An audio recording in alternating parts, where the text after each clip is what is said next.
오늘 이 아침에 우리 함께 은혜 받으실 말씀은 우리 갈라디아서 말씀인데요. 우리가 육체로 살아가지 않고 성령으로 따라 살아가야 한다라는 이 말씀인데요. 어떻게 보면 우리 그리스도인들에게는 너무도 많은, 그리고 우리가 누구도 다 알고 있는 당연한 얘기입니다. 성령을 따라 살아가야 한다는 것은 모르는 성도님들은 없을 거라고 생각합니다. 그러기 위해서 저희가 처절하게 몸부림치며 그 말씀 안에 거하려고 합니다. 그럼에도 불구하고 우리에게는 여전히 육체의 욕심, 육체의 욕구와 소욕이 끊임없이 사라지지 않고 우리 안에서 끊임없이 솟구쳐 나옵니다. 이것을 어떻게 이겨내고 나는 정말 육체를 따라 살고 있는지 성령을 따라 살고 있는지, 육체가 나를 지배하고 있는지 나는 성령님이 나를 지배하고 성령의 열매를 맺고 있는지, 오늘 그 말씀을 통하여 우리의 삶, 우리 각자의 삶을 이 말씀으로 조명하는 시간을 좀 갖고자 합니다. 첫 번째인데요. 첫 번째는 영과 육의 부딪힘입니다. 우리가 예수님을 나의 구주로 영접하는 그 순간부터 우리는 육신의 소욕과 내 안에 계시는 성령님과의 충돌은 피할 수 없습니다. 항상 충돌하게 되어 있습니다. 이 아침에 나오신 우리 성도님들에게도 이 자리까지 나오는데 많은 영적인 충돌이 있지 않으셨습니까? 이 아침을 깨우는 거 나오는 것이 습관이 되어서 나오는 것이 수월하신 분도 있지만 참 수월하지 않을 때가 있습니다. 예전에 제가 들은 한 이제 웃음소리였습니다. 어떤 아들이 어머니가 깨워서 교회를 가자라고 했더니, 아니요, 난 조금만 더 잘게요. 아니, 지금 일어나서 교회 가야 돼. 아니, 조금만 더 잘게요. 피곤해요. 야, 아들아, 너가 가지 않으면 누가 설교하니? 너가 목사지 않니? 너가 없으면 누가 설교를 하겠니? 라는 얘기를 들은 적이 있습니다. 참 이 아침을 깨우는 저도, 그리고 담임 목사님도 말씀하신 것처럼 참 쉽지 않고 많은 알람을 맞추고 있는 것 같습니다. 우리 청년들도 그런 것 같습니다. 청년들이 정말 이 새벽을 깨우고 싶지만 정말 마음은 원이로되 육신이 약하다라는 그 말처럼, 마태복음 26장 41절 말처럼 정말 그 말들을 많이 하는 것 같습니다. 근데 정말 이 말씀은 예수님이 저희를 위해 하신 말씀인 것 같아요. 저희의 연약함 때문에 그 말씀을 하지 않으셨을까? 마태복음 26장 41절에 시험에 들지 않게 깨어 기도하라. 마음에는 원이로되 육신이 약하도다 라고 말씀하셨습니다. 근데 저희는 이 말씀을 마치 우리의 방패와 같이 우리가 피할 산성과 같이 말씀을 사용하고 있는 것 같습니다. 정말 이 말씀처럼 많은 사람들이 그것을 방패 삼아, 지금 내가 하지 못하는 것을 방패 삼아 그 말을 쓰고 있습니다. 그런데 정말 중요한 것을 놓치고 있습니다.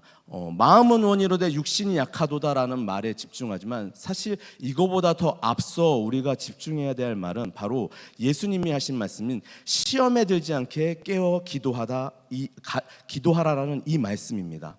결국 깨어서 기도하지 않으면 우리가 시험에 들 수밖에 없다라고 예수님은 말씀하셨습니다. 그래서 예수님이 그렇게 말씀하셨는데도 제자들은 깨어서 기도하지 못하였죠. 그래서 우리가 모두가 아는 것과 같이 예수님이 십자가를 지실 때 그 제자들은 결국 모두가 예수님을 떠날 수밖에 없는 상황에 처합니다. 그래서 우리가 이 말을 할 때는 정말 조심해야 되는 것은, 우리가 이 고백으로 마음은 원이로되 육신이 약합니다, 제가 마음은 하고 싶지만 그렇게 하지 못합니다 라는 말은 결국 제가 기도하지 못하고 있습니다 라는 말과 같습니다. 그러면 깨워 기도하지 못하면 결국 우리는 시험에 들어 넘어질 수밖에 없다라는 것입니다. 그래서 결국 이것이 반복되면 우리가 기도의 자리, 예배의 자리가 지금 어렵습니다, 기도가 안 됩니다, 예배가 되지 않습니다라는 말과 동일한다는 것입니다. 결국 그러면 우리는 넘어질 수밖에 없다라는 것입니다. 이것을 오늘 본문에서는 이렇게 말씀하고 있습니다. 갈라디아서 5장 16절 말씀인데요, 우리 함께 선포하시겠습니다. 너희는 성령을 따라 행하라. 그리하면 육체의 욕심을 이루지 아니하리라. 아멘. 성령을 따라 행하라 라는 말씀입니다. 우리가 기도해야 되는 것은 육신을 따라 하는 것이 아니라 성령을 따라 하는 것입니다. 그러나 육체가 이김으로써 우리가 기도하지 못하고 마음은 원이라는 말이 나오는 것입니다. 그래서 오늘 갈라디아서에서는 너희가 성령을 따라 행하라. 그러면 육체의 욕심을 이루지 않는다. 우리는 영과 육이 부딪힐 때 우린 육체의 욕구에 굴복하지 않으려면 말씀과 같이 성령을 따라 행하라 이 말씀대로 행해야 합니다. 그러나 우리는 죄 아래에 있기 때문에 육체의 욕구에서 이 속박에서 벗어날 수 없는 존재입니다. 여기서 자유할 수 있는 유일한 방법은 바로 예수 그리스도를 따르는 것, 즉 성령을 따라 행하는 것입니다. 오직 십자가 외에는 우리를 자유하게 할 수 있는 이 육체의 욕구에서 이 육체의 속박에서 자유하게 할 수 있는 것은 오직 십자가밖에 없다는 사실인 것입니다. 그것은 또 우리의 힘으로 할 수 있는 것이 아니라 오직 성령님을 통하여서만이 할 수 있다라는 것입니다. 그래서 중요한 것인 성령을 따라 행하라라는 이 말씀에서 우리가 그냥 이 말씀 그래 성령을 따라 행해야지라고 하고 넘어갈 수 있는데요. 여기서 말하고 있는 성령을 따라 행하라는 말에서 이 행하라는 말이 원어로 살펴보면 우리가 알고 있는 그냥 한번 이것을 하는 것을 말하고 있지 않습니다. 원어에서는 이 말이 매일매일 그것을 하는 것을 말합니다. 우리가 숨을 쉬는 것을 예를 들어보면 우리가 숨을 쉴 때 내가 숨을 쉬어야겠다, 숨을 쉬는 것을 행해야겠다라고 숨을 한 번 쉬고 안 쉬는 사람은 없습니다. 그리고 나의 필요에 따라서 숨을 쉬고 숨을 안 쉬고 하는 사람은 아무도 없을 것입니다. 우리가 숨을 쉬지 않는다는 것은 결국 나의 생명이 다하였다는 것입니다. 이와 마찬가지로 성령을 따라 행하라는 것은 내가 오늘은 성령을 따라 행하고 지금은 잠시 성령을 따르는 것을 멈추고 육체의 일을 따른다는 것이 아니라 매일매일 매 순간순간 호흡하는 것처럼 성령을 따라 행해야 된다는 것을 바울 사도는 말하고 있다는 것입니다. 그래서 성령을 따라 행하는 것을 내가 선택적으로 하는 것이 아니라 매 순간 우리가 성령을 따라 행한다면 말씀처럼 마음은 원이로되 육신 약하다라는 것에서 우리가 벗어날 수 있다라는 것입니다. 그래서 우리가 그로 인해 우리의 이러한 상황을 우리가 육신을 따라 행하는 것에 대해서 갈라디아서에서는 이렇게 말씀하고 있습니다. 갈라디아서 5장 17절 말씀입니다. 우리 함께 선포하시겠습니다. 육체의 소욕은 성령을 거스르고 성령은 육체를 거스르나니 이들이 서로 대적함으로 너희가 원하는 것을 하지 못하게 하려 함이니라. 아멘. 우리가 말씀은 지식적으로 우리가 이해하고 성령을 따라 행해야 된다라는 것은 알지만 오늘 말씀처럼 육체의 소욕은 성령을 거스르고 성령은 육체를 거스릅니다. 이 둘이 항상 충돌하기 때문에 우리가 하려고 하는 것을 하지 못한다라고 말씀하고 있습니다. 근데 꼭 이 말씀이 항상 우리 안에 있는 육체의 소욕과 성령이 부딪혀서 무언가를 하지 못하는 것처럼 말하고 있는 것 같습니다. 그런데 바울 사도는 우리가 성령을 따르지 않으면 결국 육체의 소욕이 우리 안에서 나오기 때문에 그 둘이 부딪혀서 하나님의 뜻을 하지 못한다. 그렇기 때문에 우리는 성령을 따라 행해야 된다라는 것을 강조하고 있는 부분입니다. 그래서 우리는 항상 우리 안에서 영과 육이 충돌하고 있다는 것이 기억해야 한다는 것입니다. 그렇다면 두 번째입니다. 우리가 이렇게 영과 육이 부딪힘에 우리는 그러면 어떻게 해야 합니까? 성령의 인도하심을 따라야 합니다. 우리가 성령의 인도하심을 따르면 육의 일, 죄에 대해서 승리한다라고 성경은 말씀하고 있습니다. 우리 갈라디아서 5장 18절 말씀입니다. 우리 함께 선포하시겠습니다. 너희가 만일 성령의 인도하시는 바가 되면 율법 아래 있지 아니하리라. 아멘. 우리가 만일 성령의 인도하시는 바가 되면 율법 아래에 있지 아니하리라. 결국 성령의 따름 인도하심을 받으면 우리가 율법 아래 있지 죄 아래 있지 않는다라고 말씀하십니다. 근데 그러면 율법이 죄냐? 그렇지 않습니다. 로마서 7장 7절에서 8절 말씀인데요. 우리 함께 믿음으로 선포하시겠습니다.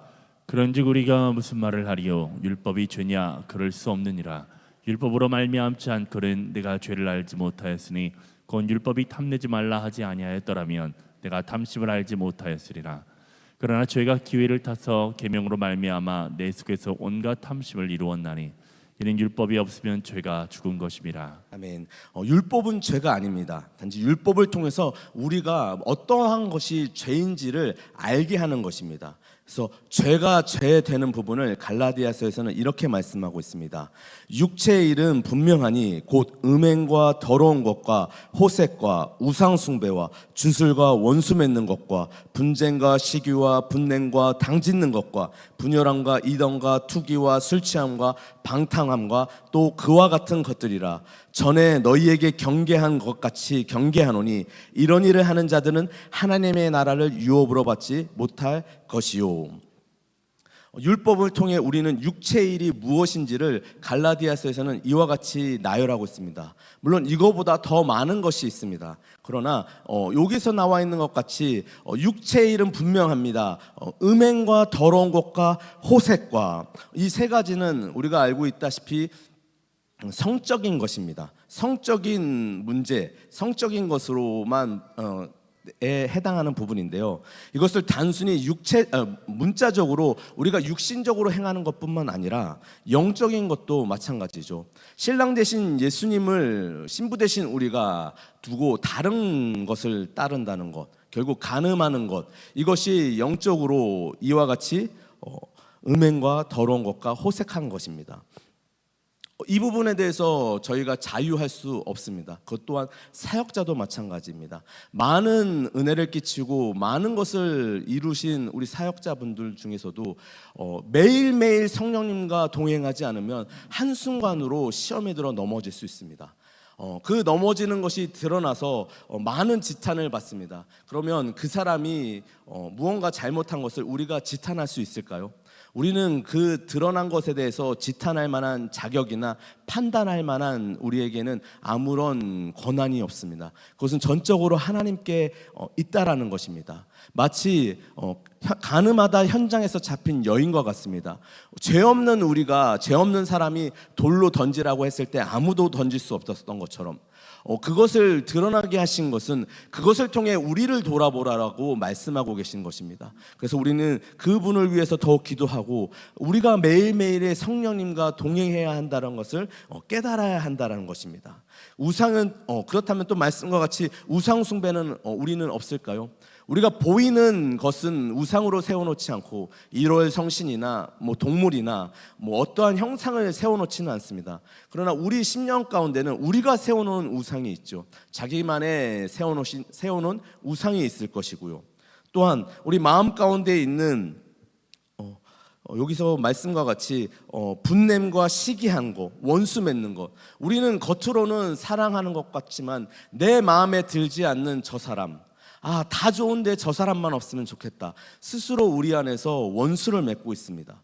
또 분쟁과 당짓는 것과 팔을 나누는 것, 우리가 안 하는 것 같지만 우리 안에 이러한 것들이 드러나지 않을 뿐이지 다른 사람은 알 수 없지만 스스로는 알 수 있다라는 것입니다. 결국 이것은 우리 안에 성령님과 동행하지 않을 때 나타나는 육체의 일이라는 것입니다.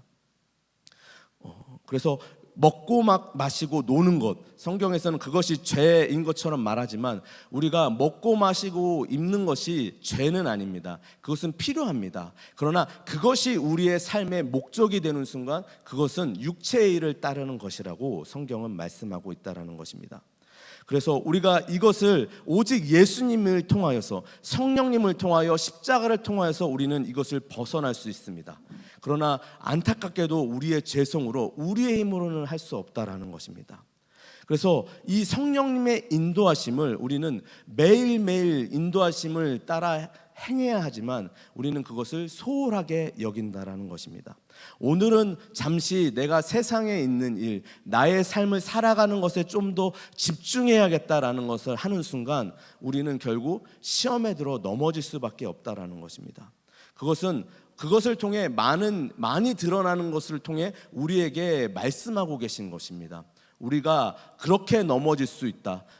우리가 신앙을 오랜 연차를 가지고 또는 직분이 있다고 해서 그것이 감당되어지는 것이 아니다. 성령님, 나와 함께 동행해야지만 그것을 우리가 넉넉히 이길 수 있다라고 말씀하고 있는 것입니다. 그래서 중요한 것은 21절에 이러한 일 하는 자들은 하나님의 나라를 유업으로 받지 못할 것이다 라고 말씀하고 있습니다. 우리가 이러한 죄, 육체의 일을 육체의 일이 이러한 것이다라는 것을 말씀하지만 가장 중요한 것은 이런 것을 한다고 하면 결국 하나님의 나라를 유업으로 받지 못한다라고 말씀하고 있다라는 것입니다. 그래서 우리가 성령을 따라 행하지 않을 때 나타나는 것을 우리가 소홀하게 간과해서 넘어갈 수 없다라는 것입니다. 그래서 우리는 매일매일의 성령님의 인도하심이 필요하고 그 성령님을 통하여서 나의 죄가 고백되어지고 매일의 회개가 매일 회개가 나와야 한다라는 것입니다. 우리는 오직 예수님만 필요하며 성령님이 필요한 존재인 것입니다. 아멘. 그러면 이렇게 우리가 영과 육이 매일이 부딪힘이 있으며 우리가 성령님을 따라 행해야 하는 것을 압니다. 그렇다면 성령님을 따라 행할 때 그러면 나는 어떠한 열매를 맺어지는가? 그 열매에 대해서 한번 나눠보길 원합니다. 갈라디아서 5장 22절부터 23절 말씀입니다. 우리 함께 선포하시겠습니다. 오직 성령의 열매는 사랑과 희락과 화평과 오래 참음과 자비와 양성과 충성과 온유와 절제니 이 같은 것을 금지할 법이 없느니라. 아멘. 성령의 열매는 사랑과 희락과 화평과 오래 참음과 자비와 양성과 충성과 온유와 절제라고 말씀하십니다. 물론 더 많은 것이 있겠지만 바울 사도는 이와 같이 9가지로 말씀하고 있습니다. 에베소서 2장 8절에서 9절에서 말씀이 있는데요. 이 말씀은 이 성령의 9가지 열매는 우리 안에 있지 않다라는 것을 말씀하고 있습니다. 너희는 그 은혜에 의하여 믿음으로 말미암아 구원을 받았으니 이것은 너희에게서 난 것이 아니요 하나님의 선물이라. 행위에서 난 것이 아니니 누구든지 자랑하지 못하게 함이라. 성령의 9가지 열매는 성령님이 우리와 함께하지 않으면 우리는 육체의 일, 결국 아까 나열했던 것들이 나올 수밖에 없는 존재입니다. 그런데 우리 안에 사랑이 나오는 것, 우리는 사랑을 할 수도 없는 존재고 우리는 기뻐할 수도 없는 존재인데 성령님이 우리 안에 오시면 우리는 사랑과 기쁨, 오래 참음 이와 같은 것들이 우리 안에 나타난다는 것입니다. 이것은 구원을 받은 우리에게 성령님이 오심으로 하나님의 은혜의 선물로 말미암아 나타나는 것입니다. 우리가 농부가 농사를 지을 때 어떠한 열매를 맺고자 할 때 그 작물을 키울 때 정말 땅을 고들고 거기에 씨를 심고 물을 주고 비료를 지고 잡초를 뽑고 자라면 가지도 쳐주고 열매를 맺을 수 있도록 많은 관심과 노력을 기울입니다. 이와 같이 성령님이 우리 안에서 열매를 맺어 가실 때 우리 성령님 내 안에 사랑을 허락하여 주옵소서, 예수님을 사랑하는 마음을 주옵소서라고 할 때 갑자기 어느 날 사랑이 우리 안에 팍 생겨나는 것이 아니라 사랑할 수 있는 대상을 우리에게 붙여주십니다. 제가 예수님 마음을 주옵소서 또는 예수님처럼 사랑할 수 있게 하여 주옵소서라고 기도했습니다. 근데 어느 날부터 영혼들을 붙여주시는데 정말 감당하기 쉽지 않은 영혼들을 붙여주십니다. 그 영혼들이 다른 청년들과의 관계가 어렵고 정말 사랑만이 필요한 영혼들이 비춰주십니다. 근데 그때 당시에는 그것을 알지 못했습니다. 이 친구가 참 좀 대하기 쉽지 않구나, 좀 다른 무언 아픔이 있고 이러한 어려움이 있구나 라고만 생각했지 사랑의 대상으로 바라보지 못했던 것 같습니다. 그런데 얼마 전에 우리 담임 목사님께서 주일 예배 설교에 고린도전서 13장 말씀으로 설교를 해주셨습니다. 말씀을 전해주셨죠. 그때 그 사람들이 왜 그렇게 말이 많은지, 왜 말이 통하지 않았는지를 말씀해 주셨죠. 그때 모든 순간에 그들이 생각나면서 지나가면서 그들은 사랑을 원했고 나에게 원했던 것은 사랑인데 내가 정말 많은 사랑을 주지 못했구나라는 회개가 일어났던 것입니다. 우리 목장, 우리 한밭제일교회 우리 가운데서도 정말 이 영혼은 대하기 어렵다, 또는 나의 직장과 가정에서 정말 말씀처럼 원수를 사랑하라는 그 말, 나의 배우자가 정말 원수 같다라고 말하는 세상 사람들 가운데 정말 그 원수를 사랑하라는 것 쉽지 않죠. 그런데 예수님은 이렇게 말씀하고 계십니다. 누가복음 6장 32절부터 33절 말씀입니다. 우리 함께 선포하시겠습니다. 너희가 만일 너희를 사랑하는 자만을 사랑하면 칭찬받을 것이 무엇이냐? 죄인들도 사랑하는 자는 사랑하느니라. 너희가 만일 선대하는 자만을 선대하면 칭찬받을 것이 무엇이냐? 죄인들도 이렇게 하느니라. 아멘. 우리가 나에게 잘해주는 사람, 내가 편한 사람을 사랑하는 것은 너무나도 쉽습니다. 그러나 나를 어렵게 하고 나를 힘들게 하는 사랑, 예수님은 자신을 찌르고 자신을 십자가에 단 그 영혼들까지도 사랑하셨습니다. 우리가 예수님의 사랑, 예수님의 마음을 주옵소라고 하면서 예수님이 그렇게 영혼들을 사랑한 것 같이 사랑하는 것은 우리는 거부하고 있다는 것입니다. 이것은 우리의 힘으로 할 수 없고 오직 성령님이 함께 하셔야지만 그 사랑이 우리 안에서 나오는 것입니다. 그래서 성령의 열매인 것입니다. 우리가 희락 좀 어렵죠. 근데 기쁨이라고 하면 좀 더 쉽게 다가올 것입니다. 우리가 기뻐하는 것이 우리가 항상 즐겁고 나에게 기뻐한 일이 있을 때 기뻐하는 것은 누구나 할 수 있습니다. 그러나 우리가 고통과 절망과 어려움 가운데서도 기뻐할 수 있는 것은 우리의 힘으로 할 수 없다라는 것입니다. 데살로니가전서 5장 16절에 항상 기뻐하라라고 말씀하고 있습니다. 그런데 그것은 우리의 힘으로 할 수 없고 성령의 열매, 나의 상황과 환경에 따라서 담임 목사님이 항상 말씀하셨던 것은 일희일비하지 않고 내가 어떤 상황에 처해 있든지 기뻐할 수 있는 것은 성령님이 나와 함께 하심으로써 나타나는 열매라는 것입니다. 시간 관계상 이것만 나누고 넘어가지만 다른 것도 마찬가지입니다. 충성도 마찬가지고요, 오래 참음도 마찬가지입니다. 성령님을 통해서 내 안에서 갑자기 어느 날 충성을 주시는 것이 아니라 교회에 헌신할 수 있는 기회, 가정에 헌신할 수 있는 기회, 예수님을 따라갈 수 있는 기회를 제공해 주심으로써, 그것을 허락해 줌으로써 우리가 그것을 따라감으로써 그것이 나타나여집니다.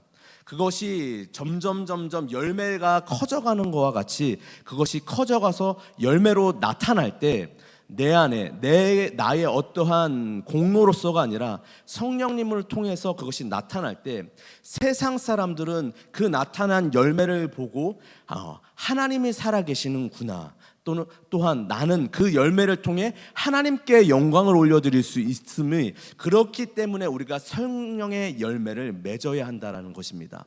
그런데 안타깝게도 지금을 살아가고 있는 우리는 과거의 우리 선배들이 그 나타냈던 성령의 열매가 우리 안에 좀 덜하여진 것 같습니다. 그래서 세상 사람들은 우리를 통해 하나님을 바라보고자 하는데 우리를 통해 나타나는 그 열매가 없기 때문에 우리가 세상의 사람들에게 지탄을 받는 교회가 되어 가고 있다라는 것입니다. 우리가 성령을 따라 행하면 성령의 열매가 나타날 것이고 그 성령의 열매를 통해 세상 사람들은 하나님이 살아계심을 보게 되어질 것입니다. 그러면 그것을 통해 우리는 하나님께 영광을 올려드릴 수 있다라는 것입니다. 그래서 우리 담임 목사님이 지난주에 말씀하셨죠. 우리가 성화의 단계, 영화의 단계로 간다라는 것. 결국 우리는 매일매일 그 성령의 열매가 맺어지는 성화의 단계를 통해서 그 열매가 맺어져야 하는 것이 우리 성도의 예수를 따르는 자들의 모습인 것입니다. 그것은 오직 예수 그리스도를 통한 십자가, 성령님으로 통하여만 가능하다라는 것입니다. 믿으십니까? 아멘. 그래서 갈라디아서 5장 24절에 그리스도 예수의 사람들은 육체와 함께 그 정욕과 탐심을 십자가에 못 박았느니라 라고 말씀합니다. 우리가 스스로 할 수 없습니다. 우리가 예수 그리스도와 함께 십자가에 못 박혀야지만 성령을 따라 행할 수 있다라는 것입니다. 예수님이 십자가에 붙잡히시기 전에 그 제자들은 예수님을 따른다라고 하고 죽음까지 불사른다라고 하지만 기도하지 않았을 때, 성령을 따라 행하지 않았을 때 결국 그 시험에 들어 모두가 뿔뿔이 흩어질 수밖에 없었습니다. 그러나 예수님이 십자가에 죽으시고 부활하신 후에, 승천하신 후에 마가의 다락방에서 그 제자들이 함께 기도할 때 성령님이 임하였을 때는 그 모습이 달라졌습니다. 담대하게 그들이 복음을 전하며 나아갔다라는 것입니다. 그 차이는 무엇일까요? 바로 성령님이 함께 하셨는가, 함께 하지 않았는가, 성령을 따라, 성령님의 인도하심을 따라 행하였는가, 행하지 아니하였는가. 바로 성령의 충만함, 성령의 충만함이 그 모든 것에 열쇠가 되어진다라는 것입니다. 그래서 우리는 어제의 은혜, 과거의 은혜로 살아가는 것이 아니라 오늘의 은혜, 그리고 매일매일의 은혜, 성령님을 따라 행해야 하는, 성령님과 동행해야 한다라는 것입니다. 말씀을 좀 정리하겠습니다. 우리는 매일매일 영과 육이 부딪히며 살아가고 있습니다. 그 영적인 부딪힘의 전쟁에서 승리할 수 있는 유일한 방법은 바로 성령님을 따라 행하는 것입니다. 그래서 오늘의 우리의 삶을 한번 돌아보길 보길 원합니다. 객관적으로 살펴봤을 때 지금 나는 육체의 일을 통하여 육체의 열매가 맺어지고 있는지, 아니면 성령을 통해 성령의 인도하심을 따라 성령의 열매를 맺어가는 삶을 살아가고 있는지 다른 누군가가 판단할 필요가 없습니다. 하나님이 아시고 내 안에 계신 성령님을 통하여서 우리 스스로가 알 수 있습니다. 누군가를 판단하거나 비판할 우리에게는 권한이 없습니다. 나 스스로를 돌아보며 그것을 회개하면서 내가 죄인임을 고백하고 성령님의 임하심, 오늘 찬양같이 성령님이, 불과 같은 성령님이 우리에게 임하셔야 한다라는 것입니다. 그래서 우리는 매일매일의 성령님의 그 인도하심을 따라 행하며 내가 주인이 아닌 성령님이 주인, 예수님이 나의 구주이시며 성령님을 인도하심을 따라 살아가는 저와 우리 성도님이 되시기를 주님의 이름으로 축복합니다. 아멘. 기도하시겠습니다. 사랑이 많으신 하나님 아버지, 감사합니다. 오늘 말씀이 누군가를 지적하기 위해서, 누군가를 판단하기 위해서가 아니라 그 말씀을 통하여 내 안에 있는 내 자신, 내가 지금 무엇을 따라 살아가는지를 발견하게 하여 주시옵고, 혹 그것이 육체를 따랐다면 이 시간 하나님 주님 앞에 회개하며 성령님의 인도하심을 간구하는 우리가 되게 하여 주옵소서. 우리에게는 아무런 능력과 아무런 권한이 없음을 고백합니다. 오직 성령 하나님 나를 인도하여 주시옵고 나를 주장하여 주옵소서. 내 안에 있는 모든 죄가, 모든 탐심과 정욕은 십자가에 못 박아 예수 그리스도와 함께하는 우리가 되게 하여 주옵소서. 감사드리며 예수님의 이름으로 기도드립니다. 아멘.